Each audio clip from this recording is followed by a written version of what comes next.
Hello everyone, मैं विवेक। Light आने के बाद एक बार आप सब फिर से स्वागत करता हूं। बेटा लास्ट क्लास में लाइट चली गई थी, हम लोग डिस्कस कर रहे थे क्या, प्रेजेंट इंडेफिनिट का लास्ट पॉइंट था, उसी को आगे कंटिन्यू करते हैं। ठीक है, देखिए हम बात कर रहे थे क्या, न्यूज़पेपर की। ठीक है, यानी कि हमेशा ध्यान रखिएगा न्यूज़पेपर की जो हेडलाइन है वो हमेशा किस में, प्रेजेंट इंडेफिनिट में ही बनते हैं। तो मैं आपको फुल फॉर्म बता रहा था बच्चे, क्या होती है न्यूज़पेपर की। वो फुल फॉर्म बताने का सिर्फ रीज़न क्या है, न्यूज़ तो सभी को पता है, नॉर्थ ईस्ट वेस्ट साउथ चारों दिशाएं, और पेपर क्या होता है, past and present editor report. ठीक है, यानी भूतकाल की और वर्तमान काल की जो रिपोर्ट है उसी को हम क्या बोलते हैं, पेपर। पेपर आपका यहीं से आता है। ठीक है, अब बात है कि हमने इसको क्यों कहा प्रेजेंट इंडेफिनिट में। प्रेजेंट इंडेफिनिट में ध्यान रखिएगा, हमेशा जो एडिटर है बच्चे वो यही चाहता है कि जब आप उस न्यूज़ को पढ़ें, पास्ट की हो चाहे प्रेजेंट की हो, हेडलाइन हमेशा वो किस में बनाते हैं, प्रेजेंट में ही बनाते हैं। ठीक है, तो आपको यही लगे कि वो एक्शन आपके सामने हुआ है, ठीक है, बस, और कोई भी बात नहीं होती। इसी वजह से उसको हम क्या करते हैं, जो भी न्यूज़ है उनकी हेडलाइन को हमेशा किस में बनाया जाता है, प्रेजेंट इंडेफिनिट में। वो हमेशा आपसे यही उम्मीद करता है कि आपको वो लगे कि वो घटना आप अपने सामने होती हुई देख रहे हैं, इसलिए उसे प्रेजेंट में ही बनाया जाता है और इंडेफिनिट में बनाया जाता है। ठीक है, वहाँ पर ऐसा नहीं है कि वो घटना डेली हो रही है, और मैं सिर्फ हेडलाइन की बात कर रहा हूँ, अंदर के उसके मैटर की बात नहीं कर रहा हूँ। वो तो फिर अपना जैसे टेंस फॉलो करते हैं वैसे ही होगा। ठीक है, तो ये आपका था क्या, प्रेजेंट इंडेफिनिट, और ये ख़त्म नहीं हुआ है अभी। ये अभी हम आगे आगे जैसे जैसे टेंस पढ़ेंगे बेटा उसको लिंक करते चलेंगे। सबसे बड़ी चीज़ है, हमेशा देखिए कि जब भी दो जुड़वा बच्चे आपके घर में हों या किसी के भी घर में हों, तकलीफ़ कहाँ होती है, जब पहला बच्चा मुस्कुराता हुआ बाहर निकलता है तो भी तुम अल्ले अल्ले करके उसको पुचकार लेते हो, तो सोचते हो अरे ये एक होगा। दिक्कत वहाँ आती है जब दूसरा बच्चा भी बेटा दरवाजे पे आके खड़ा हो जाए, फिर इसमें से कौन राम कौन श्याम, कौन सीता कौन गीता, फिर डाउट होता है। बस वैसे ही अभी तो आपके सामने राम बाहर आए हैं, श्याम तो बाहर आए नहीं। तो जब दोनों चीज़ें निकल आएंगी फिर उसके बीच में उसको हम कैसे बैरिफिकेट करेंगे, यही खेल है। तो आइए आगे बढ़ते हैं, टेंस के बारे में और जानते हैं। आपको सिर्फ इंडेफिनिट में इतना जानना था कि इसकी हेल्पिंग वर्ब कहाँ से आई, कैसे आई। हेल्पिंग वर्ब एक मेन वर्ब है जिसने इंडेफिनिट की मदद करने के लिए एज ए हेल्पिंग वर्ब बनना स्वीकार किया, इसलिए उसको एक नई पावर दी गई। क्या नाम दिया गया, प्राइमरी ऑक्सिलरी वर्ब, यानी डुअल नेचर। वो हेल्पिंग वर्ब भी बन सकता है और मेन वर्ब भी बन सकता है। ठीक है, ठीक है बच्चों, तो आगे बढ़ते हैं। तो अब इसको हेडिंग बताई जाए ना, सबसे ज़्यादा पसंदीदा। बचपन में I am going, I am खाइंग, आई एम पीइंग बहुत किया है हम लोगों ने, है ना। सबसे ज़्यादा पसंदीदा कॉन्टिन्यूअस आईएनजी लगाने में सबसे ज़्यादा मज़ा आती थी, है ना। I am going, I am जाइंग, खाइंग, पीइंग, हर चीज़ में आईएनजी लो।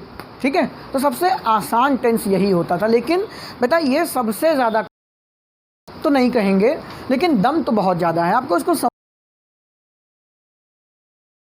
ठीक है। तो चलिए पहले तो हम इसका बेसिक स्ट्रक्चर जान, क्योंकि बच्चे ये प्रेजेंट है तो मुझे बार बार लिखने की ज़रूरत नहीं कि इसमें वर्ब की फर्स्ट फॉर्म आएगी, और चूँकि ये कॉन्टीन्यूअस है,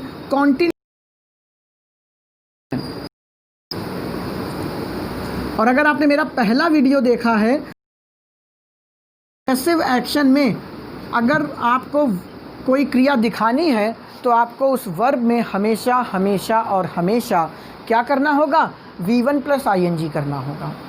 और जैसे ही आपने ये लिखा, हो गया क्या, ढिशुम ढिशुम।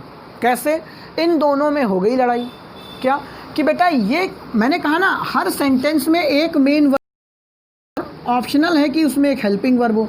मेन वर्ब को मैंने क्या बोला था, मेन हीरो। ये टर्म बिल्कुल समझ लीजिए बेटा, और ये क्या है आपका, साइड हीरो। यानी दुनिया में कोई भी सेंटेंस, क्या हो गया, दुनिया में बच्चों मेन वर्ब के नहीं बन सकता। ठीक है, और मेन वर्ब कितनी होंगी, एक होगी, 10 नहीं हो सकती। ठीक है, अब मुझे बताइए, ये एक काल है, प्रेजेंट क्या है बेटा आपका, टेंस एक काल है, क्या बोलते हैं उसको, टाइम, सॉरी, उसको क्या टाइम है आपका। और कॉन्टिन्यूअस क्या है, एक एक्शन की स्टेट है, अवस्था है, जो हम पहले बात कर चुके हैं, जिसमें कोई एक्शन क्या होगा, प्रोग्रेस, उसको शो करने के लिए हमने V1 प्लस ing का प्रयोग करते हैं। अब देखिए वर्ब कितनी है आपकी, मुख्य क्रिया है आपके पास, मेन वर्ब कितनी है, एक। बात को समझिएगा, मेन वर्ब कितनी है हमारे पास, और उसमें टेंस लगाने वाले कौन है, दो दो। वो कह रहा है, प्रेजेंट कह रहा है कि मुझे V1 चाहिए, और आपका कॉन्टिन्यूअस कह रहा है कि मुझे V1 प्लस ing चाहिए। चाहिए कि नहीं चाहिए, दोनों लोग अलग अलग बातें बोल रहे हैं। अब बताइए बेटा, ये नन्ही सी जान क्या करेगी, या तो ये इसको खुश कर सकती है या इसको खुश कर सकती है। दोनों में से खुशी किसको देगी, एक को ही दे सकती है, दोनों को तो नहीं। हो गया पंगा। अब यहीं पर ज़रूरत पड़ती है किसकी, हेल्पिंग वर्ब की। यहीं पर ज़रूरत पड़ती है जब एक मेन हीरो अपना काम पूरा नहीं कर पाता है, मूवी को कंप्लीट नहीं कर पाता है, तब ज़रूरत पड़ती है किसकी, साइड हीरो की। समझ गए, साइड हीरो का इस्तेमाल कहाँ पे कैसे करना है, धीरे धीरे सब सीख जाओगे। साइड हीरो क्यों पढ़ा, क्योंकि बेटा आपके पास जो मेन वर्ब है वो एक है, और आपकी वर्ब का नेचर बदलने वाले दो लोग हैं। ये कह रहा मुझे V1 चाहिए, ये कह रहा मुझे V1 प्लस ing कह रहे हैं। अब बेचारा ये अकेला क्या कर लेगा, तो इसके लिए एक हल निकाला गया कि हमें फिर ज़रूरत पड़ी किसकी, प्राइमरी, शायद इधर का वीडियो नहीं आ रहा, मैं इधर बनाता हूँ, ठीक है। इसके लिए हमें फिर ज़रूरत पड़ी बच्चे प्राइमरी ऑक्सिलरी। मैं पूरा नहीं लिख रहा हूँ, मैंने वीडियो में, लास्ट वीडियो में सब लिखा हुआ है, जल्दी जल्दी करते हैं इस चीज़ को। क्या पहली कौन सी थी, याद हो जाएगी बच्चे, डू जो V1 थी, दूसरी क्या थी, बी फॉर्म, और तीसरी थी आपकी हैव। ठीक है, इसकी चर्चा हो चुकी किसमें, इंडेफिनिट में। क्यों, क्योंकि इसने वचन दिया है इंडेफिनिट को मैं तुम्हारी मदद करूँगा। अब बात आती है कॉन्टिन्यूअस की मदद।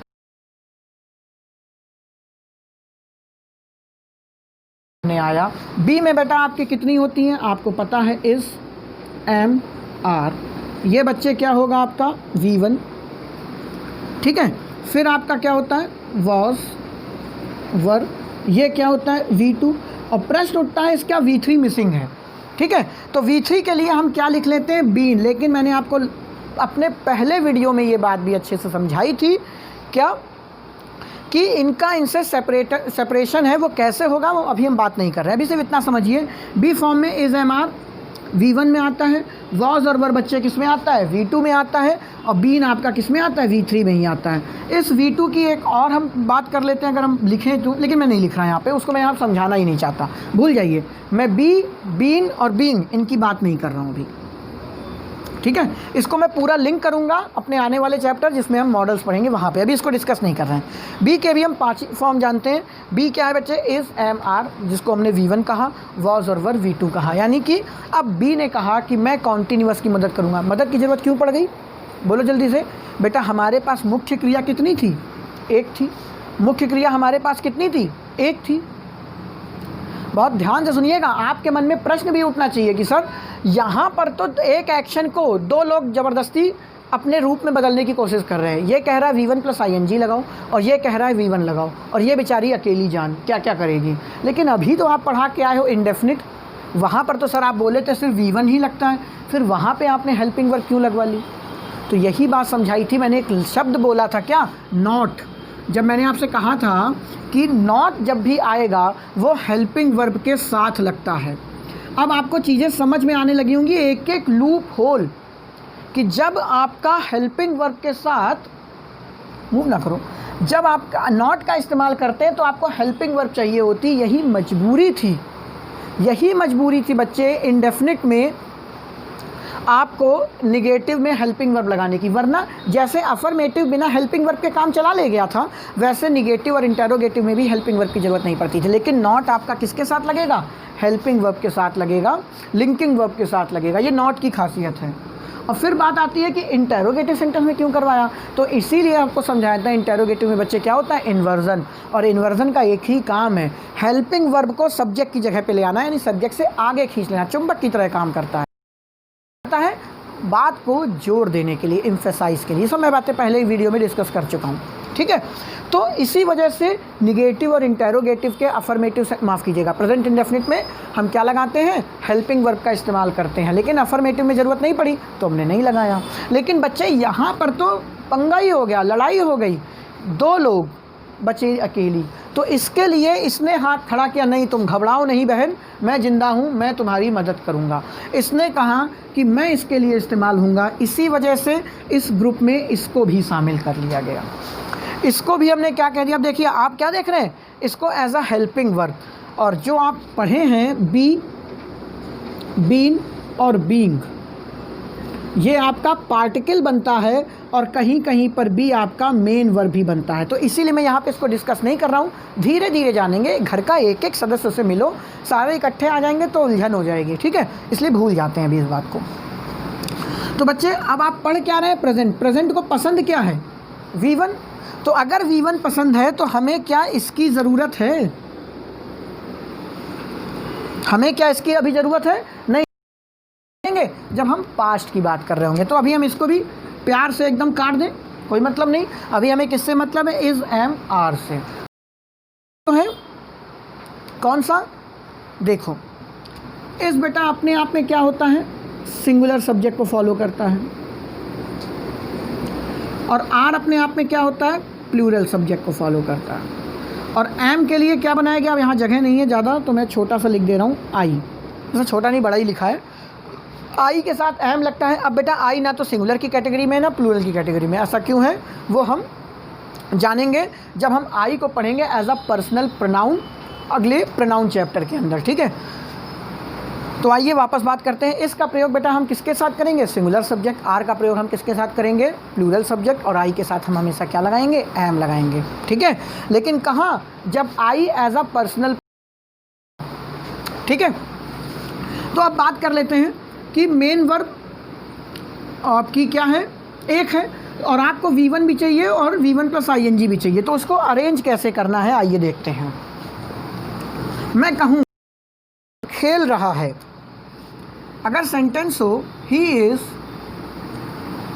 प्लेइंग, इसको पहले गलत करते हैं फिर सही करते हैं। मैंने लिख दिया ऐसे, ही इज़ प्ले, ऐसे लिख दिया ब्लैक मार्कर। बेटा मैंने लिखा ही इज़ प्ले, तो आपने पढ़ा ही सर सब्जेक्ट है, ठीक है, वो भी कौन सा, सिंगुलर सब्जेक्ट है।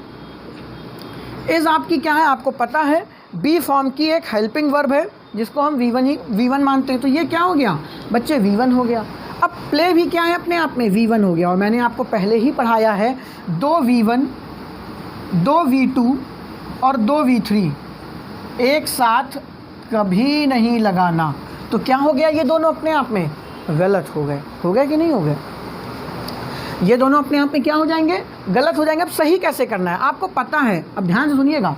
अगर इस लाइन को याद रखिएगा हमेशा, अगर इज़ एम आर वॉज और वर इनका प्रयोग एक हेल्पिंग वर्ब की तरीके से करेंगे तो बेटा इसके बगल में जो हमेशा आएगी वो V1 प्लस ING आएगा। अब मन में विचार आएगा ऐसा क्यों, अरे भैया बात समझो, इज़ की ज़रूरत पड़ी ही क्यों, क्योंकि मुझे एक प्रोग्रेसिव एक्शन दिखाना था। प्रोग्रेसिव एक्शन का मतलब V1 प्लस ING, और चूंकि टेंस क्या है, प्रेजेंट को पसंद क्या है, V1। तो आपका जो मेन क्रिया है वो तो प्रोग्रेस में चल रहा है, जैसे खेलना, खाना, पीना, रोना, सोना, वो सारा का सारा प्रोग्रेस में चल रहा है, यानी कि वो V1 प्लस ING में होगा। तो आपको जो मुख्य क्रिया है वो तो इसमें चली गई, V1 कौन बनेगा, V1 कहाँ से लेके आओगे बेटा। तो इसको खुश करने के लिए आपको V1 चाहिए था, तो उस V1 को ग्रामर ने किससे मांगा, B से मांगा। B ने कहा मैं तुम्हें V1 दूंगा, और उसके V1 3 है, इज़ एम आर, वो ही करता है सिंगुलर के साथ इज़, प्लूरल के साथ आर, ये सब का आपको पहले से ही पता होगा। तो अगर इसी बात को हम डिटेल में जाएं तो बेटा अगर आपका सब्जेक्ट है और आपके पास वर्ब है प्लेइंग, अगर आपको एक्शन प्रोग्रेस में बनाना था तो आपने प्ले में क्या कर दिया, ING। तो आपका प्रोग्रेसिव एक्शन यानी कॉन्टीन्यूअस के चेहरे पे तो स्माइल आ गई, कोई दिक्कत नहीं, कॉन्टीन्यूअस तो खुश हो गया, यानी कि ये तो बच्चे क्या है, खुश है। लेकिन प्रेजेंट का मुंह बन गया, क्योंकि प्रेजेंट मैंने यहाँ पे शुरुआत में ही लिखा था, ध्यान रखिएगा, प्रेजेंट में V1, पास्ट में V2 और परफेक्ट में V3 बोली थी ना ये बात। तो प्रेजेंट बेटा आपका दुखी हो गया। तो ग्रामर में आप देखेंगे कोई भी सेंटेंस में ग्रामर कभी गलत नहीं हो सकती, यानी ग्रामर गलत का मतलब है कोई भी दुखी नहीं हो सकता, सब खुश होंगे। तो प्रेजेंट को खुश करने के लिए बी ने कहा भाई मैं ज़िंदा हूँ, मैं तुम्हें अपना हेल्पिंग वर्ब दूंगा। तो प्रेजेंट को खुश करने के लिए बी ने इसको क्या दिया, इस दिया। इसी वजह से आपको पता चला कि प्रेजेंट कॉन्टिन्यूअस की हेल्पिंग वर्ब क्या होती है, इज़, एम, आर। समझ में आई बात। और यहीं से मैं पिछले टेंस को भी जोड़ देता हूँ, प्रेजेंट इंडेफिनिट। प्रेजेंट इंडेफिनिट के निगेटिव और इंटेरोगेटिव में हेल्पिंग वर्ब की ज़रूरत पड़ी। क्यों पड़ी भाई, वहाँ तो हमें V1 ही चाहिए था, क्योंकि इंडेफिनिट को भी V1 पसंद है और प्रेजेंट को भी V1 पसंद है। फिर वहाँ हेल्पिंग वर्ब क्यों, वहाँ बेटा देखो ना अफर्मेटिव में ज़रूरत पड़ी ही नहीं। लेकिन जब नॉट आया, नॉट को हेल्पिंग वर्ब चाहिए ही चाहिए, ध्यान रखिएगा। जब नॉट आया तो मुझे हेल्पिंग वर्ब की ज़रूरत पड़ी। जब उसमें बेटा इन्वर्जन आया, यानी कि इंटेरोगेटिव सेंटेंस आया, क्योंकि इन्वर्जन का काम ही है हेल्पिंग वर्ब बाहर निकालना। अब जब हेल्पिंग वर्ब ही नहीं होगी तो वो निकालेगा क्या बाहर, खाक।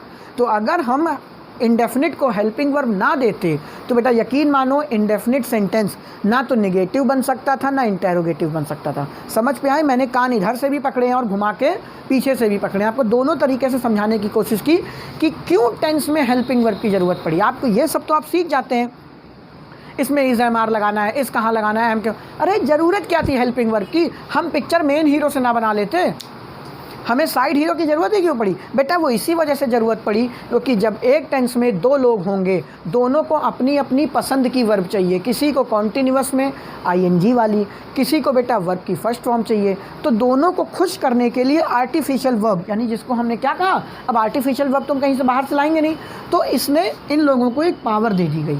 क्या कि यार तुम ही लोग यार अपने मैटर सुलझा लो, तुम हेल्पिंग वर्ब भी हो, तुम अपने हिसाब से सुलझा लो, तुमको हम पावर दिए दे रहे हैं कि तुम क्या बन जाओ, माफ़ करना मैंने हेल्पिंग वर्ब बोला था, मेन वर्ब है, तुम्हें हम पावर दिए दे रहे हैं, तुम हेल्पिंग वर्ब भी बन जाओ। तो इसने कहा ठीक है मैं बन जाता हूँ, मैं बन जाता हूँ, मैं बन जाता हूँ। लेकिन हमको क्या मिलेगा, हमको एक क्वालिटी मिलेगी जिसको कहा जाएगा प्राइमरी, प्राथमिक। प्राइमरी समझते हो ना, प्राथमिक, सबसे ज़्यादा वरीयता यानी सबसे ज़्यादा इंपॉर्टेंस वाली वर्ब कौन सी है, ये। इनको क्या कहा, वर्ब में एक अलग सम्मान दिया गया कि तुम प्राइमरी हो, इसी वजह से इनको नाम दिया गया। अब आप धीरे धीरे कहानी समझ रहे होंगे। बेटा मुझे टेंस पढ़ाने में समय ज़रूर लगेगा, लेकिन एक एक चीज़ क्यों, कहाँ, कब और कैसे आई वो सब आपको पता चलेगी। ठीक है, उम्मीद करते हैं तुम्हें बात समझ में आ जाएगी। अगर नहीं उम्मीद कर पा रहे हो, नहीं आ रहा है, तो बेटा कुछ नहीं, वीडियो दोबारा से चलाओ। और फिर वही बात, जितने हमारे चैनल पे वीडियो पड़े हुए हैं पहले इंग्लिश के और बाकी सब्जेक्ट्स के भी, उनको देखिए, तब आपको ज़्यादा समझ में आएगा। ठीक है, कहाँ पर थे, उपदेश ज़्यादा हो गया, कहाँ पर थे भाई, भूल गए। ठीक है, समझ गए होंगे कि क्यों हमें हेल्पिंग वर्ब की ज़रूरत पड़ी। मैं इस बात को रब कर रहा हूँ।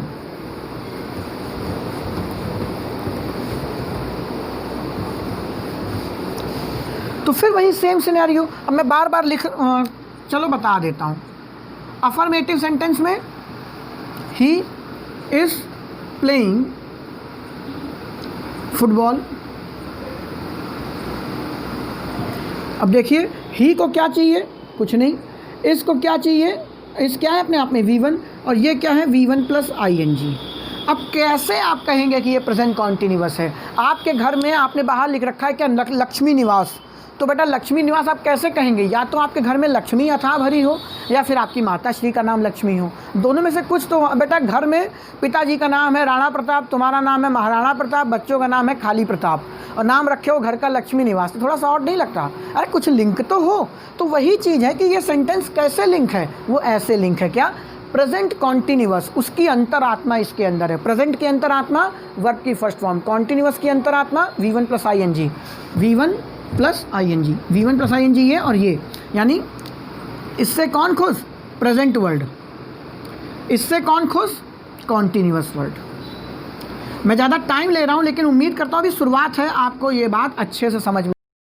अगर इसी में नॉट लगाना होगा तो हम क्या कर देंगे, इसी में बेटा नॉट लगा देंगे। अब अलग से क्या लिखूँ मैं, ही इज़ नॉट प्लेइंग। अगर इसका इंटेरोगेटिव बनाना होगा तो क्या करेंगे, अब किसी के सामने ये मत बोल देना कि हेल्पिंग वर्ब बाहर कर देंगे, नहीं, इंटेरोगेटिव बनाना है, इन्वर्जन फॉलो करेंगे। थोड़ा स्टैंडर्ड बनाओ। अभी तुमसे कोई कह दे कि गाय पर निबंध लिखो, तो तुम बेटा लिख दो, गाय हमारी माता है, उसकी 4 टांगें, 2 आँखें, 1 पूँछ, 2 सींग होती हैं। तो बेटा तुम में और कक्षा 4 के लड़के में क्या अंतर है, तुम्हें क्या लिखना है, गाय का सामाजिक महत्व क्या है, गाय का आध्यात्मिक महत्व क्या है, और आजकल बहुत ज़्यादा चल रहा है गाय का राजनीतिक महत्व क्या है। तो इससे तुम्हारा स्टैंडर्ड पता चलता है। तो बस वही बात है, आप बचपन से वही बोल रहे हैं जो कक्षा 5 में बोलते थे, इंटेरोगेटिव बनाना है तो हेल्पिंग वर्ब बाहर कर दो ना। बाहर तो करना ही है, लेकिन उसका सही तरीका क्या है बेटा, इन्वर्जन फॉलो करेंगे। इन्वर्जन का एक रूल है कि इन्वर्जन 2 तरीके का है कि वो हेल्पिंग वर्ब और मेन वर्ब को भी बाहर कर लेता है, वो बात की बात है। हेल्पिंग वर्ब को बाहर करना तो हम क्या बोलेंगे, हेल्पिंग वर्ब बच्चे बाहर कर दो, चुंबक की तरीके से खींच लो। तो अगर इसी को हमें इंटेरोगेटिव बनाना है, इज ही प्लेइंग फुटबॉल।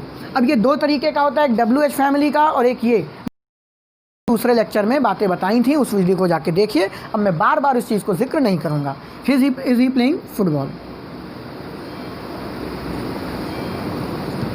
उम्मीद करते हैं आप समझ गए होंगे कि प्रेजेंट कॉन्टिन्यूअस कैसे बना, क्यों। उसको सबसे बड़ा प्रश्न मेरा यही है कि यार हेल्पिंग वर्ब की ज़रूरत क्यों पड़ जाती है।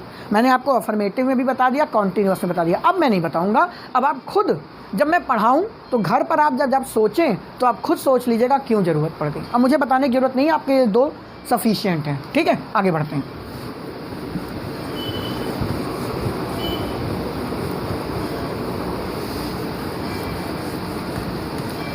तो अगर कॉन्टिन्यूअस की बात की जाए तो अफर्मेटिव, नेगेटिव, इंटरोगेटिव, ही के साथ इज है, दे के साथ आर है, मतलब सिंगुलर के साथ इज है, प्लूरल के साथ आर है। ठीक है, अब बात करते हैं इसकी एप्लीकेशन की। तो बेटा एप्लीकेशन के लिए बहुत ज़्यादा समय लगेगा। कितना समय है हमारे पास?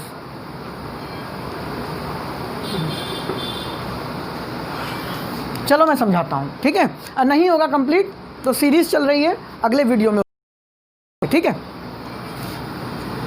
आधे घंटे से ज़्यादा वीडियो बनाते नहीं, तुम देखना भी पसंद नहीं करोगे, बोरियत लगेगी, है ना। इतनी देर में तुम सोचोगे 4 गाने सुन लिए जाएं, लेकिन बेटा गाने भविष्य में काम नहीं आएंगे। अगर आपका मेन ध्येय है नौकरी पाना तो बेटा समय कम है। और एक चीज़ और, चलो एक थोड़ा सा लेक्चर की बात कर दें।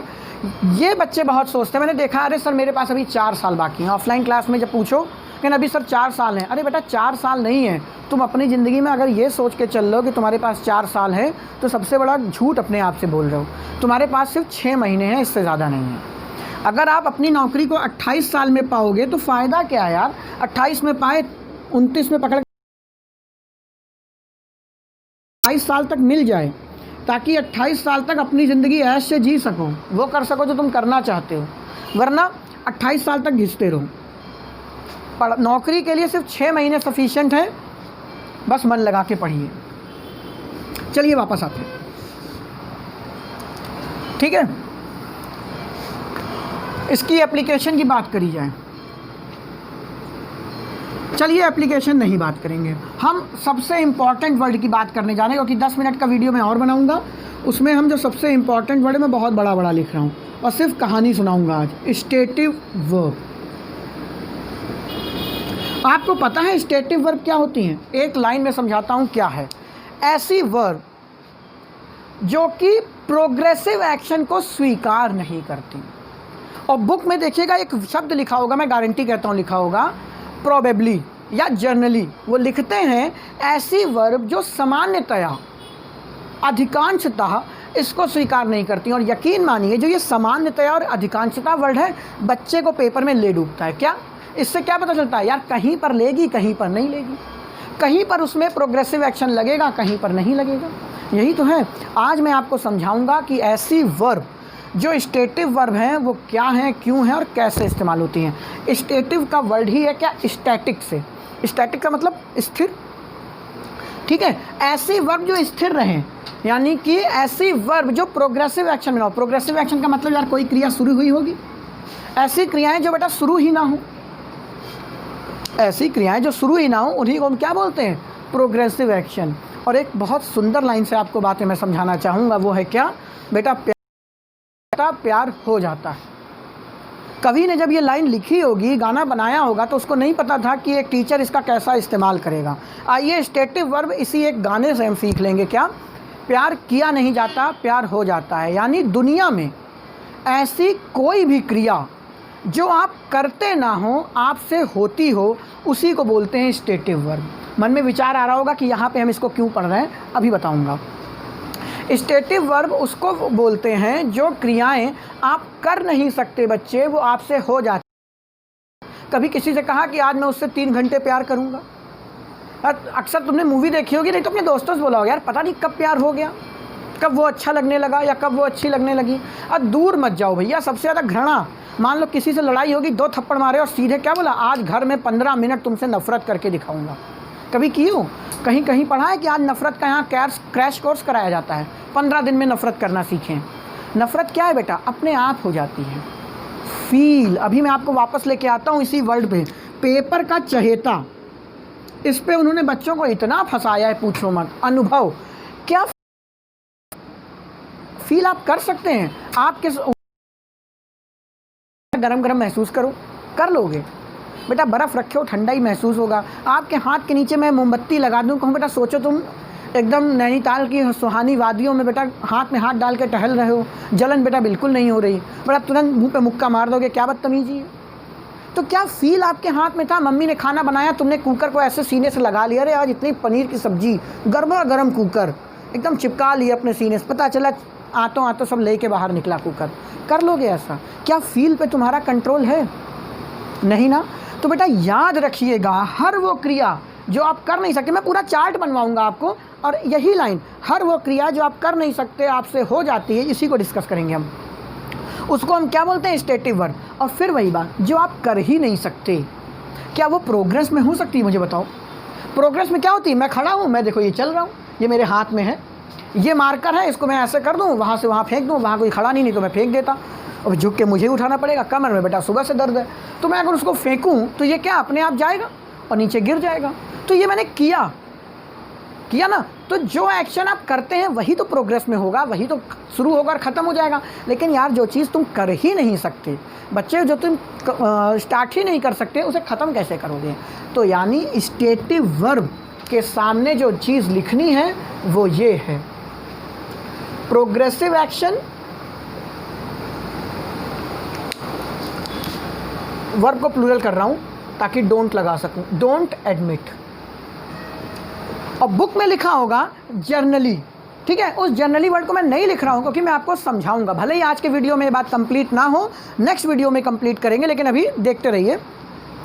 स्टेटिव वर्ब है बेटा, वो प्रोग्रेसिव एक्शन को स्वीकार नहीं करती हो। प्रोग्रेसिव एक्शन का मतलब क्या है? आप बड़ा जानते हैं कि भैया V1 + ING। तो अगर दूसरी भाषा में कहें, जितनी भी क्रियाएं हैं दुनिया धरती में, अगर वो स्टेटिव वर्ब की श्रेणी में आती हैं तो हम और आप या दुनिया की कोई और शक्ति उसमें ING नहीं लगा सकते, ठीक है। अब आपने कहा कि सर अभी आपको हम गलत करे दे रहे हैं क्या? आपने एनरिकेस का गाना सुन रखा, आई एम लविंग यू। आप कहेंगे सर आप तो कह रहे हो कि प्यार किया नहीं जाता, प्यार हो जाता है, और जो चीज़ हो जाती है वो स्टेटिव वर्ब है, और जो चीज़ स्टेटिव वर्ब है उसमें हम क्या, दुनिया की कोई ताकत ING नहीं लगा सकती। लेकिन दुनिया गई भाड़ में। एनरिके ने अपने गाने में लिख रखा आई एम लविंग यू। गाना सुना होगा आपने, नहीं सुना तो बेटा अच्छी बात है, नहीं सुना, आई एम लविंग यू। तो बेटा फिर वही बात, वो एनरिके है, यानी कि वो एक सिंगर है। आपने कहावत सुनी कि जहाँ ना पहुँचे रवि वहाँ पहुँचे कवि। तो जो गाने होते हैं, जो गाने कंपोज किए जाते हैं बेटा, उसमें ग्रामर का कोई लेना देना नहीं। लेकिन अगर पेपर में ये सेंटेंस लिख के आ रहा तो दुनिया की कोई सकती है अपने आप में क्या है, गलत है। गाने में लिखा है तो सही है, उसमें लिखा है तो गलत है। अब आप कहेंगे सर मैं मैकडॉनल्ड्स में खाना खाने आता हूँ, वो तो गाना नहीं है, वो नीचे लिखते हैं क्या, आई एम लविंग इट। ये बहुत बड़ी चीज़ है बेटा स्टेटिव वर्ब। नेक्स्ट वीडियो में इसको हम पूरा डिस्क्राइब करेंगे, परेशान मत होना, और आपको समझ में आएगा, उसकी गारंटी है।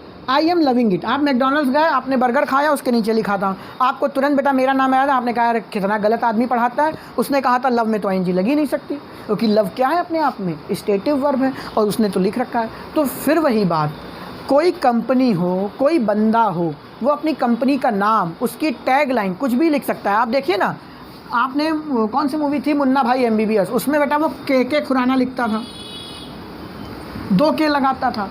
बेटा कोई लोग प्रीति राम की स्पेलिंग है, कोई PREETI लिखता है, कोई PRITI लिखता है, कोई कुछ भी लिखता है। तो बेटा नाम आपके घर की खेती। बेटा कोई अपना नाम गजोधर रख लेता है, तो गजोधर को बेटा G से पढ़ लो चाहे J से पढ़ लो, घर की खेती है, नाम है भैया, जैसे मर्जी रख लो। उसी प्रकार कोई कंपनी अपना टैगलाइन लिखती है, उसमें ग्रामर से कोई लेना देना नहीं होता। अगर यही सेंटेंस पेपर में लिख के आता है, आप इसको काट देंगे, यही वहम है, और यही आप पेपर में फंसते हैं। आपने सुना है लविंग यू होता है, आपने पेपर में उसको सही कर दिया। आपने सुना है loving it, I am loving it McDonald's लिखता है, उसने आपने सही कर दिया। लेकिन बच्चे मैं जो बोल रहा हूँ उसको ध्यान से सुनना। दुनिया में कोई भी एक्शन जो आप करते नहीं आपसे होता है वो स्टेटिव वर्ब कहलाती है, बस बात खत्म। और स्टेटिव वर्ब का मतलब उसमें आईएनजी ना हम लगा सकते हैं ना तुम लगा सकते हो, जैसे प्यार, नफरत, ठीक है, घृणा। अरे एक बहुत अच्छा एग्जाम्पल आया बेटा, सी, ठीक है, और हियर, ये दो शब्द मैं लिख रहा हूँ। अब मैं पूछूं क्या सी में आईएनजी लगता है? बच्चों को याद होता है अरे सर सी में आईएनजी नहीं लगता। अरे क्यों नहीं लगता? सी बेटा कोई स्टेटिव वर्ब है, क्यों? करते ही नहीं। सी मतलब देखना। आप क्या खुद से देख लेते हैं? देखना अपने आप हो जाता है। कहते यार क्या अजीब बात करो, जब तक मैं आँख नहीं खोलूँगा, ऐसे मेरी बंद है, मैंने आँख खोली, आप लोग दिखाई दिए, कैमरा दिखाई दे रहा। तो सी कैसे स्टेटिव वर्ब होगी? एक छोटा सा एग्जांपल, मैंने तुमसे कहा बेटा बाहर जाके देखो क्या मेरी वाइट कलर की कार खड़ी है, और तुम गए बाहर एकदम यूं, और तुम गए, तुमने बाहर जब कार देखा बेटा बगल में पड़ा हुआ कुत्ता भी देखा, ठीक है, नीचे बेटा कीड़े खेल रहे थे, लोग इधर उधर जा रहे थे, क्या तुमने वो सब नहीं देखा? हकीकत हाँ या ना? बेटा अगर आपसे कोई पिताजी कहे बाहर देखो पड़ोस वाले अंकल के घर में लाइट आ रही है, तो बेटा तुम पूरा खानदान एक बार देख के आते हो कौन कौन है इनके घर में, ठीक है। आप सिर्फ बल्ब थोड़ी देख के चले आए हो, बल्ब के बगल में जो छिपकली इधर उधर भग रही थी, जो कीड़े भुनभुना रहे थे, वो भी देखा है कि नहीं देखा आपने? तो इसका क्या मतलब है? सी आपके कंट्रोल में ही नहीं है भाई। तुम बेटा देख रहे हो, तुम चाहो कि सिर्फ मैं तुम्हें दिखाई दूं, ये बोर्ड ना दिखाई दे, बेटा दुनिया की कोई ताकत नहीं कर सकती, कोई इंसान नहीं कर सकता। आप अगर देख रहे हैं तो मैं भी दिख रहा हूँ, आपको पूरा फ़ोन दिख रहा है, और फ़ोन के अगल बगल जो भी आपने लीड लगा रखी है वो भी हल्की हल्की दिख रही होगी। तो क्या आपका नियंत्रण है इस क्रिया पर? नहीं। इसी वजह से कक्षा 5 में आपको रटवाया गया था कि भैया सी में आईएनजी मत लगाना, और तुम गधों की तरह उसको याद कर रहे हो। बिल्कुल नहीं बेटा, कोर जानो। सी भी अपने आप में क्या स्टेटिव वर्ब है, पूरा लिखवाऊंगा आपको, घबराइए नहीं, सिर्फ समझिए। अभी सी अपने ये वीडियो थोड़ा सा लंबा हो जा रहा है, कोई बात नहीं। स्टेटिव वर्ब का जितना भी ग्राउंड है वो समझा देंगे, लिखवाएंगे हम आपको नेक्स्ट वीडियो में, ठीक है। आज इसको हम कंप्लीट कर दे रहे हैं। तो सी अपने आप में क्या हो गई? अब एक स्टेटिव वर्ब होगी। उसी प्रकार बेटा हियर का मतलब भी क्या है? सुनना।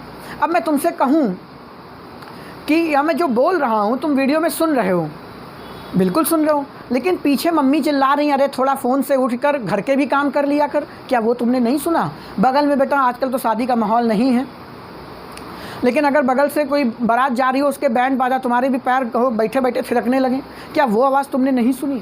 क्या तुम्हारा कंट्रोल है कि तुम सिर्फ मेरी आवाज़ सुनो? तुम्हारा जो पंखा चल रहा है, जो एसी चल रहा है, क्या तुम्हें उसकी आवाज़ नहीं सुनाई पड़ रही? सुनाई पड़ रही है। तो बेटा हियर भी आपके कंट्रोल में नहीं है, आप हियर करते नहीं हैं, होता है आपको, ये बात ध्यान रखिएगा। इसीलिए बचपन में सिखाया गया है कि इसके साथ आईएनजी ना लगाना, इसके साथ आईएनजी ना लगाना। अब जरा गौर से सुनिएगा, आपने देखा होगा सी का एक वर्ड और आपने पढ़ा है वॉच, और हियर का एक वर्ड आपने और पढ़ा है क्या? लिसन। इन दोनों वर्ड को जन्म देने की ज़रूरत इसीलिए पड़ी क्योंकि जब मैं तुमसे ये कहूँ भैया मैं टीवी देख रहा हूँ, मैं आज मैच देख रहा हूँ, या फिर हिंदी पिक्चरों में विलन की स्टाइल में यूँ और यूँ आंखें डाल के, मतलब मैं तुम्हें देख रहा हूँ, इसका मतलब थोड़ी सब तुम्हें ही देख रहा, अगल बगल वाला कुछ दिख ही नहीं रहा, उसको पूरा अगल बगल में जितनी हीरोइनें खड़ी सब दिखाई दे रही 100%। तो वही इसीलिए ये दोनों वर्ड जब इस कैटेगरी में आ गए, इस कैटेगरी में का मतलब बच्चे जब उसमें हम आईएनजी नहीं लगा सकते थे, तो हमने उसमें क्या किया, उन दोनों वर्ड को एक नए वर्ड्स में बदला, वॉच और लिसन, उनको एक नए वर्ड में तब्दील किया गया। इसकी ज़रूरत पड़ी क्यों? क्योंकि यार जब मुझे कहना हो कि मैं पर्टिकुलर तुम्हें ही देख रहा हूँ, जैसे तुम्हारा छोटा भाई है, उसने कहा भैया थोड़ा बाहर जाके खेला है, तुमने कहा खेलाओ, और भाई वो खेल रहा था, बॉल नाली में चली गई, उसने भी बेटा ऐसे ऊपर नीचे दाएं बचा तो देखा, धीरे से नाली में हाथ डाला कि लो देख निकाल ले, भैया ना देखें, तो तुमने क्या कहा?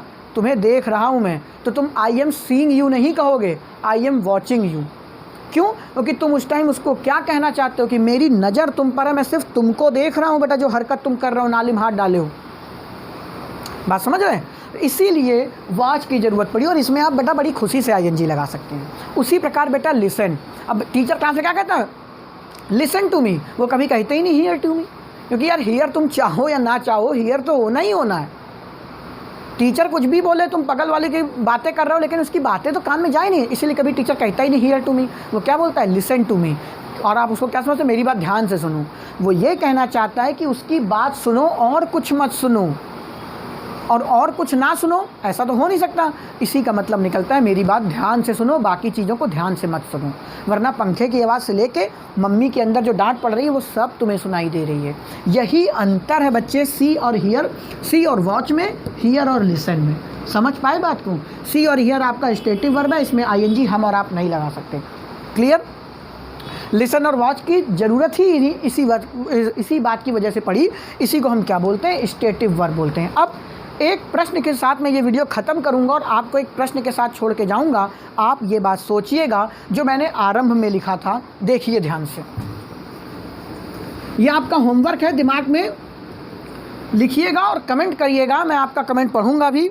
वैसे भी अभी जानते हो बेटा नया चैनल है, कमेंट आते ही कितने हैं ना, सच को स्वीकार करना सीखो।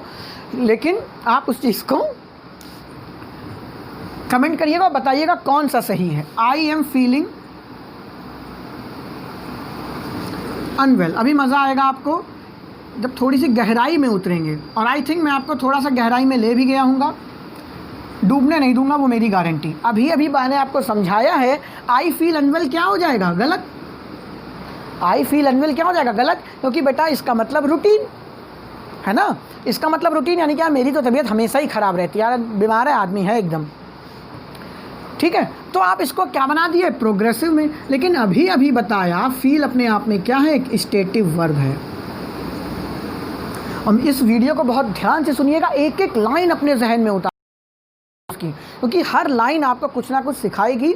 और मज़ा तभी आएगा जब मैं आने वाले वीडियोस में उन लाइंस को लिंक करूंगा, तब आपको समझ में आएगा कि उस लाइन की क्या इंपॉर्टेंस थी। जैसे मैंने पहले दिन आपको जो बोला, आज मैंने उसको लिंक किया।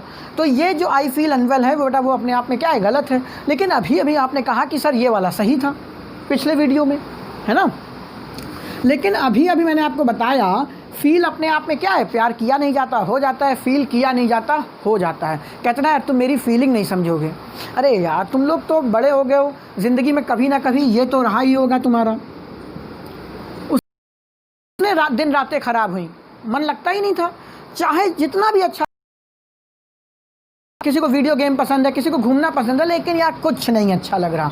आप चाह कर भी अपनी फीलिंग कंट्रोल नहीं कर पा रहे थे। इसीलिए फील क्या है बच्चे? स्टेटिव वर्ब, जो की नहीं जाती हो जाती है। और अगर वो स्टेटिव वर्ब है तो उसमें आईएनजी नहीं लग सकता। यानी अब मैंने इसको भी गलत कर दिया। अब आप अपने अंदर आत्ममंथन कीजिए, जिसको हम इंट्रोस्पेक्शन भी बोलते हैं, कि क्या हो सकता है, कौन सा सही होगा, ये कि ये। और अगर सही भी होगा तो उसका रीज़न सोचिए बच्चे, तुक्का नहीं कि सर ये नहीं तो ये सही, ये नहीं तो ये सही। रीज़न भी सोचिए, क्योंकि ग्रामर में कुछ भी अपवाद नहीं होता। आप इसको कैसे याद कर लेते हैं स्टेटिव वर्ब को? एक्सेप्शन आपने 4 जगह पढ़ा, फील के साथ आईएनजी नहीं लगता, और 5वें सेंटेंस में देखा फील के साथ आईएनजी लगा हुआ है, और टीचर ने उसको क्या बोल दिया या बुक ने क्या लिख दिया? ये अपवाद है। बेटा ये अपवाद नहीं, ये ग्रामर का मवाद है, ठीक है। आपको सिर्फ बचपन से बेवकूफ़ बनाया जा रहा है और कुछ नहीं। इसको सही सोचिए। और क्यों, सबसे बड़ा प्रश्न यही है कि आखिर ऐसा क्यों किया, वो ज़रूर सोचिएगा, वरना मैं अगली क्लास में आपको डिस्कस करूँगा। एक और वर्ड के साथ छोड़ के जा रहा हूँ बेटा, नो। इस पे भी हम बहुत अच्छे एग्जाम्पल लेंगे जो पेपर ने आपसे पूछे और आपने गलत किया। नो मतलब जानना। मैं थोड़ा सा हिंट दे देता हूँ। आप किसी को जानने के लिए कोई क्रैश कोर्स करते हैं। आज तुम बेटा कोचिंग में पहली बार आए हो और बगल वाला दोस्त तुम्हें अच्छा लगा, तो क्या तुम उसको जानने के लिए घर में 15 मिनट योग करोगे कि आज मैं तुम्हें घर में बैठ के जानूंगा? बेटा जानता आदमी क्या है? घुलता मिलता है और जान जाता है। तो नो भी अपने आप में क्या है? एक स्टेटिव वर्ब है। इसीलिए आपने पढ़ा होगा नो में आईएनजी नहीं लगता। लेकिन मैं ऐसा सेंटेंस कराऊंगा जिसमें आप देखेंगे कि नो में आईएनजी लगा हुआ है और उसको आप चेंज नहीं कर पा रहे हैं। तो उसको कैसे सही करना है, क्यों सही करना है, उसके पीछे वजह क्या है, उसको हम अगले वीडियो में डिस्कस करेंगे। आशा करते हैं आपको ये वीडियो अच्छी लगी होगी। लाइक शेयर ज़रूर करिएगा। तब तक के लिए नमस्कार, शुभ रात्रि।